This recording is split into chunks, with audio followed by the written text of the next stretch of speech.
Bonjour à tous. Petite séance spéciale aujourd'hui suite aux questions et à la demande de Valentin Méraud pour son projet premier semestre de M2 à l'école d'architecture de Nancy. Question sur l'utilisation des caméras orthographiques. Donc l'idée étant de produire une élévation du bâtiment. Alors le problème de Valentin, d'après ce qu'il m'a décrit, c'est que l'élément produit n'a pas assez de lumière au niveau de la façade, donc le rendu est assez sombre. Et Valentin m'a reporté avoir du mal en fait à gérer la largeur de la vue. Donc on va voir ça aujourd'hui. Séance assez rapide. Donc j'utilise la version 2.90.1 de Blender. Et donc c'est parti pour l'utilisation des caméras orthographiques. Donc ici, le projet qu'a fait Valentin a été dessiné dans Archicad. Valentin l'a lui-même exporté depuis Archicad vers Blender en utilisant un export en FBX. Le projet est en phase d'élaboration, donc il n'est pas totalement fini et on voit qu'il y a des éléments qui dépassent, mais justement, c'est pas du tout un problème pour mettre en place des caméras et commencer à tester. Donc ici, déjà pour bien faire la différence entre une caméra orthographique et une caméra perspective, on va se rendre dans l'onglet caméra. Voilà, je change de place comme ça on voit mieux. Donc dans l'onglet caméra, donc là le type de caméra est bien marqué sur orthographique.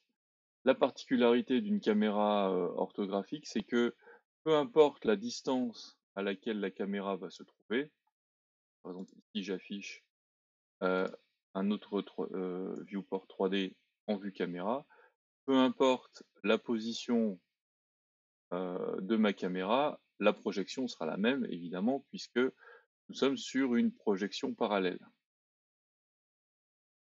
Si j'effectue une rotation, bien sûr, mon objet va tourner puisque là la caméra tourne, mais si je veux régler en fait la largeur et la hauteur de ma vue de caméra, bah, cette vue-là sera uniquement gérée par l'échelle, donc ici orthographique de la caméra, et également par la taille, donc la résolution, la taille de mon rendu. Donc, par exemple, ici en X, je vais mettre une résolution de 3000 pixels, qui va permettre d'avoir une caméra, un rendu qui soit qualitatif sur la totalité de notre élément, par 1080 pixels de haut. On va le laisser comme ça pour le moment. Alors, Valentin avait ajouté une lumière ici. Alors ça, c'est un problème, même deux lumières, pardon. Euh, Deux sources d'éclairage, donc une source d'éclairage à cet endroit-là et une source d'éclairage à cet endroit-là. Ces sources d'éclairage, en fait, ça c'est un cas qu'on voit souvent, qui arrive lorsque l'on se rend compte que le rendu est pas assez éclairé, et donc on rajoute de la lumière en rajoutant des sources d'éclairage. C'est pas un mauvais problème, mais là on va procéder un peu différemment. Donc je vais supprimer ces deux sources de lumière. Je vais garder ma caméra. Ma caméra, je vais essayer de la mettre le plus parallèle possible à ma façade. Voilà, caméra comme ceci. Et pour régler mon problème d'éclairage, je vais plutôt utiliser un ciel. C'est-à-dire que je ne vais pas utiliser de texture HDRI tout simplement parce que c'est assez lourd et là, dans ce cas précis, on n'a pas besoin d'avoir d'environnement autour du bâtiment puisqu'il s'agit d'une version préliminaire de rendu. Donc, on va simplement ajouter dans notre système de vue, ici au niveau du monde de notre Blender, je vais ajouter, donc là j'utilise le système de nœuds. Simplement ici, au lieu de rester sur le mode objet, je vais mettre sur le mode world, qui va me permettre de définir le comportement de mon élément. Donc là, je vais ajouter ici un nœud pour travailler sur une texture de ciel. Donc l'avantage de procéder comme ça, c'est que j'ai pas besoin d'apporter une image puisque c'est un élément qui va être généré par le logiciel. Donc là ici, je me suis mis en mode prévisualisation pour que nous voyions ce qui va se passer. Donc ma texture de ciel, je vais par exemple changer l'élévation de mon soleil, lui donner une rotation de manière à avoir une ombre qui se projette sur la façade. Alors là, bien sûr, on pourrait prendre les éléments qui sont réels par rapport à notre scène d'origine, mais là, en fait, on va se mettre sur vraiment un type de d'éclairage standard pour une perspective, enfin pour une élévation, et donc travailler notre rendu.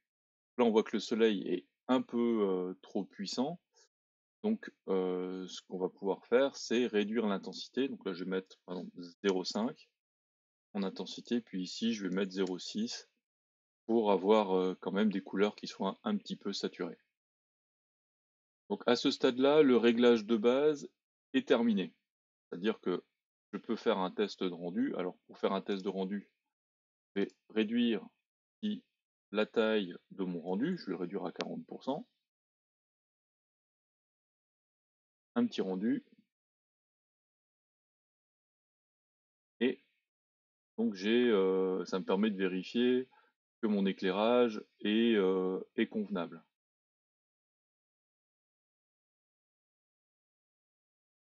Là, je vais simplement profiter de l'occasion pour faire quelques petits réglages. Donc déjà, pour que le rendu soit un peu plus qualitatif, je vais activer le denoise au niveau de mon rendu, ce qui me permettra d'éviter d'avoir des effets de bruit dans les ombres.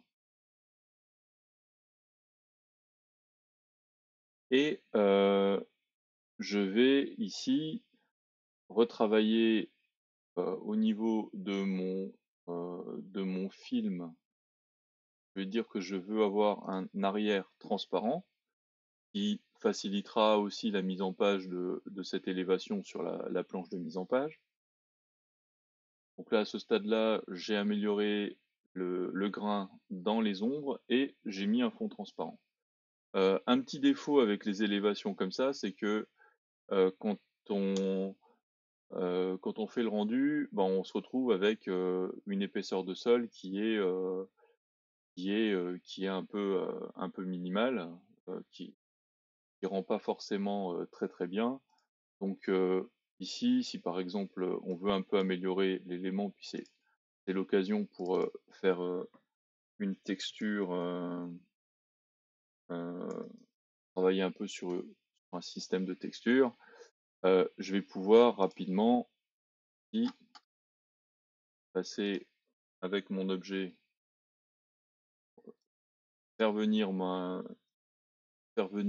mon curseur à cet endroit-là, créer, donc, créer un mesh. L'avantage d'avoir créé cette collection, c'est que comme ça, j'aurai le sol qui sera au niveau de ce mesh. Je passe en mode édition par vertex. Je fais un merge, collapse, qui me permet d'avoir un point. C'est le moyen, je trouve, le plus rapide pour avoir un point. J'extrude cet élément-là en allant m'accrocher ici au bout. L'intérêt de ça, c'est que à partir de maintenant, bah, j'aurai créé en fait, une surface. Voilà, comme ceci. Cette surface, je vais encore un petit peu agrandir.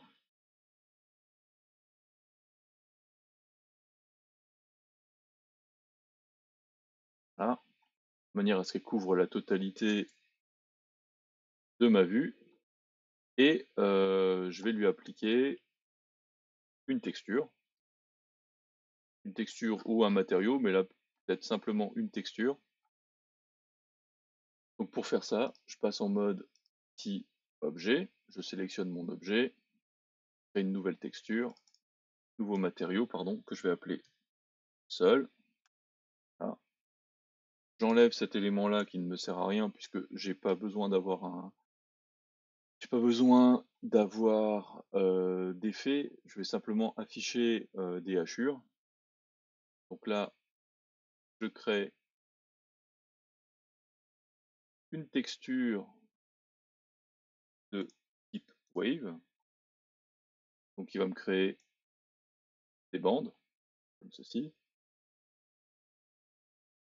Cette texture de type wave, je vais lui ajouter, pour avoir des rayures et pas des bandes, je vais ajouter un opérateur mathématique qui va me permettre de dire que je vais couper en fait tous les éléments qui sont plus grands qu'une certaine valeur.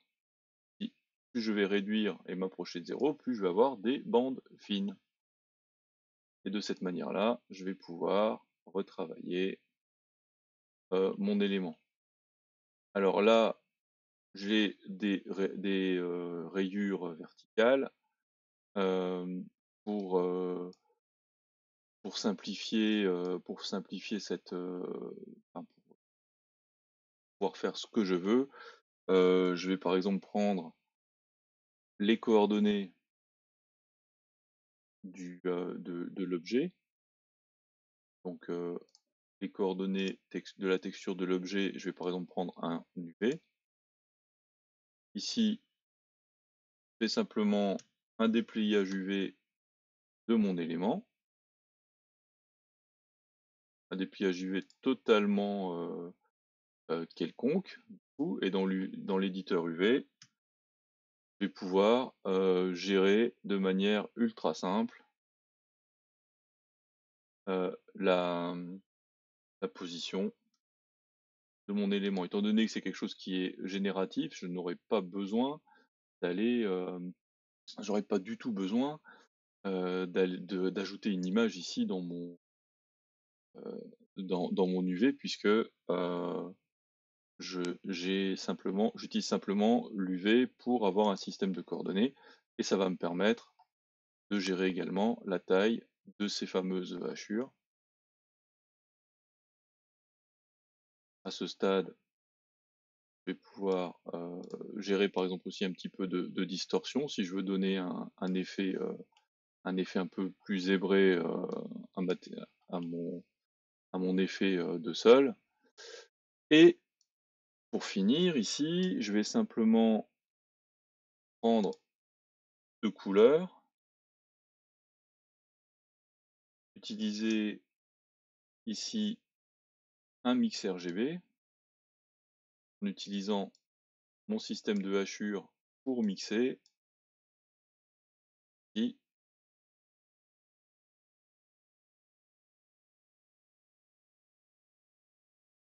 par exemple une couleur pour les hachures et une couleur pour le fond. Vous avez bien compris, c'est un prétexte pour faire une démo des nodes qui permettent de réaliser un système de hachures. Alors, pour parfaire l'astuce, on peut également refaire ça sur les toitures, un système de nodes identiques. Donc sur les toitures, alors je vais récupérer ce système-là. Je vais récupérer ce système-là, histoire d'économiser du temps. Je vais passer sur cette texture ici, ce matériau, et je vais remplacer tout ce qui est en amont de mon élément par mon système de hachure. Pour que ça fonctionne, je vais me mettre en vue de dessus, passer en mode édition. Je vais profiter pour nettoyer un petit peu tout ça, simplement parce que quand on a un export depuis Archicad, il y a souvent des éléments qui sont en double. Donc ici, je vais essayer de réduire un petit peu mes éléments. Je vais voir au niveau des statistiques ce que ça donne. Ouais. Voilà, donc j'ai pas dégradé ma géométrie, mais j'ai un peu amélioré le visuel. Si, j'ai dégradé la géométrie. Non, ça va.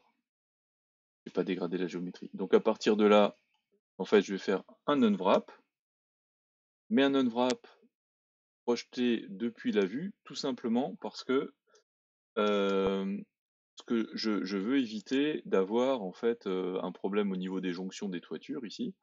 Donc je vais prendre mon élément et je vais lui faire une rotation à 90 degrés.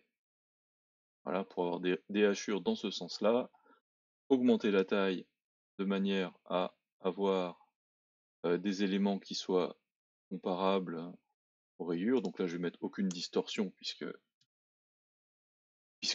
j'ai pas d'éléments et je vais mettre un seuil très très bas, donc à 0,05 par exemple, pour avoir des rayures très fines qui vont symboliser les joints de boue du zinc, ici. Pour ajouter un peu de réalisme, je vais pouvoir prendre également ma valeur qui se trouve ici et venir l'insérer en fait dans un nœud de bump, donc qui va créer de l'épaisseur. Je vais prendre mon vecteur ici, l'intégrer dans la hauteur à cet endroit-là, de manière à donner un effet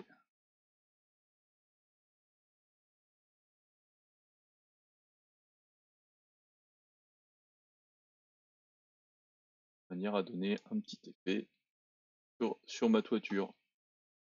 Je relance un petit coup de rendu.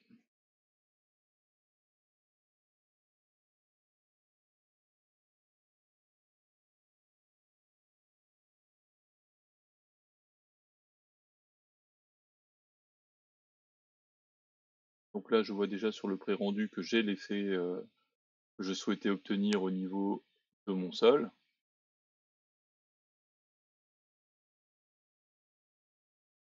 Et ma toiture en zinc qui est rendue de manière schématique puisque à ce stade-là du projet, elle n'a pas été conçue.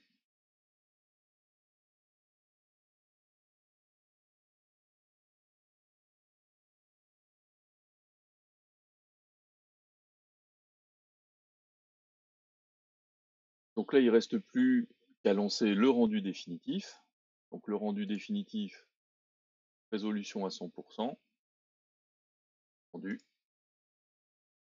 donc image rendue à 100%. Pendant que le rendu se réalise, ici, donc on a bien réduit en fait au maximum le temps de conception de cette scène. Là, il y a pas, on aurait pu ajouter éventuellement des silhouettes, des personnages, des réflexions au niveau des vitrages. Ça fera l'objet d'un prochain focus. Où en est notre rendu?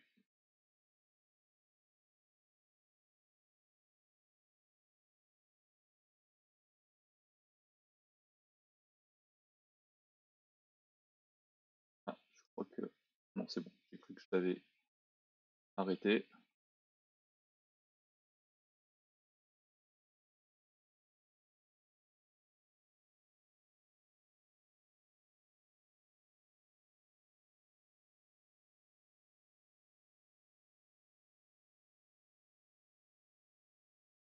Donc voilà pour la partie rendu rapide au niveau des façades.